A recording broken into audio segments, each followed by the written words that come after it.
తెలుగు రాష్ట్రాల్లో బొప్పాయి సాగు విస్తరిస్తోంది. ముఖ్యంగా అధిక దిగుబడినిచ్చే తైవాన్ రకాలు అందుబాటులోకి వచ్చాక బొప్పాయి సాగు ఉన్నత స్థితికి చేరుకుంది. నాటిన 2 సంవత్సరాల వరకు దిగుబడినిచ్చే ఈ తోటల్ని కొత్తగా సాగు చేయాలనుకునే రైతులకు రకాల ఎంపిక కీలకం. విత్తనం మొదలు కోత కోసే సమయం వరకు సమగ్ర యాజమాన్య పద్ధతులు పాటిస్తే అధిక దిగుబడులు పొందొచ్చని తెలియజేస్తున్నారు సీనియర్ శాస్త్రవేత్త డాక్టర్ పి. సుధా జాకబ్.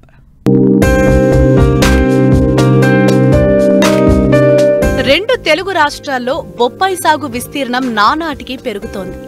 ఒకప్పుడు పెరటి తోటలకే పరిమితమైన బొప్పాయికి ఇంత ప్రాధాన్యం పెరగటానికి ప్రధాన కారణం అధిక దిగుబడినిచ్చే తైవాన్ రకాలని చెప్పొచ్చు. బొప్పాయి అన్ని సీజన్లలో అందుబాటులో ఉండే పండు. ఇతర పండ్లలో కంటే పోషకాలు పుష్కలంగా ఉండటంతో వినియోగం కూడా గణనీయంగా పెరిగింది. దీంతో రైతులు సంవత్సరం పొడవునా బొప్పాయిని పండిస్తూ మంచి రాబడులను సొంతం చేసుకుంటున్నారు. అయితే తోటలకు ప్రధాన సమస్యగా వైరస్ తెగుళ్లు వెన్నాడుతున్నాయి.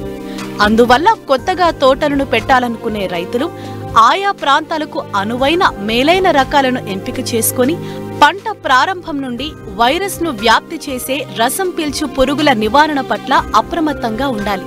ఎక్కువ కాలం నిల్వ ఉండి అధిక దిగుబడినిచ్చే తైవాన్ రెడ్ లేడీని రైతులు అధిక విస్తీర్ణంలో సాగు చేస్తున్నారు. అలాగే బొప్పాయి పాలతో పపైన్ తయారు చేస్తున్నారు. పాల కోసం కో2 రకాన్ని ఎన్నుకుంటే మంచి దిగుబడిని తీయవచ్చు. పంట తొలి దశ నుండి మేలైన యాజమాన్య పద్ధతులు పాటిస్తేనే నాణ్యమైన అధిక దిగుబడులు పొందవచ్చంటున్నారు సీనియర్ శాస్త్రవేత్త డాక్టర్ పి. సుధా జాకబ్.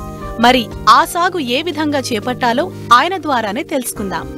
యాజమాన్య చర్యల్లో మనం ప్రధానంగా గమనించాల్సినటువంటి అంశాలను గుర్తించినట్టయితే వరుసకి మొక్కకి మధ్య పెట్టేటప్పుడు కనీసం 1.8 మీటర్లు దూరం ఉండేటట్టు మనం పెట్టుకోవాలి. ఈ విత్తనాలని మనం చూసుకున్నట్టయితే ఆడపుష్పాలు ఉండేటువంటి మొక్కలైతే ఈ ఆడ మగ కలిసి ఉన్నటువంటి మొక్కలు గైనండిషియస్ అంటారు. 20 గ్రాములు ఒక ఎకరానికి సరిపోతాయి అన్నమాట. వీటిని తీసుకొని మనం ఒక్కొక్క నారుమడి పెంచుకోవాలి.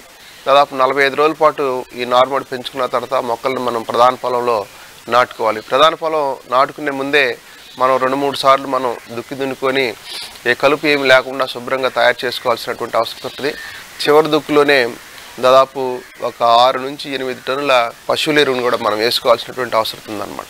1.8 మీటర్ల దూరంలో వరుసకి మొక్కకి మధ్య 40 సెంటీమీటర్లు పొడుగు వెడల్పు లోతు ఉండే రకంగా మనం గుంటలు తీసుకొని ఆ గుంటల్లో మనం బొప్పాయి మొక్కల్ని నాటుకోవాలి.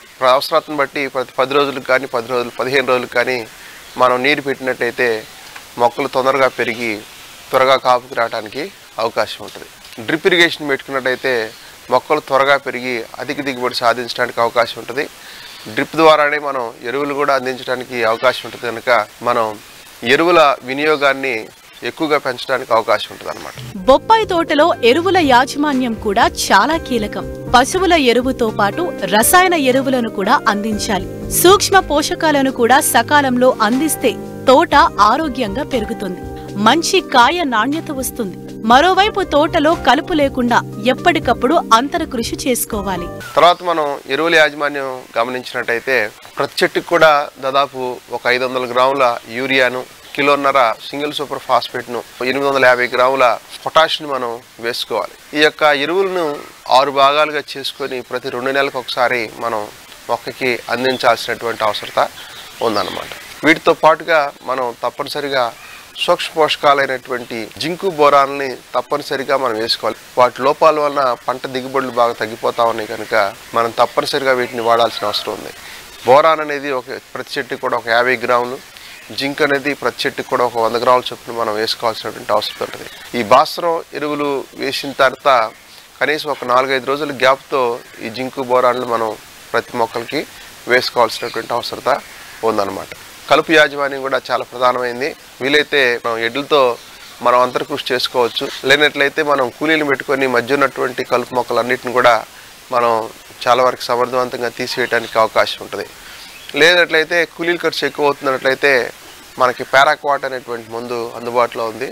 అది 5 మిల్లీలీటర్ లీటర్ నీటికి కలిపి ఈ కేవలం కలుపు మొక్కల మీదే పడేటట్టు డోమ్ పెట్టుకొని మనం పిచికారి చేసుకోవాలి.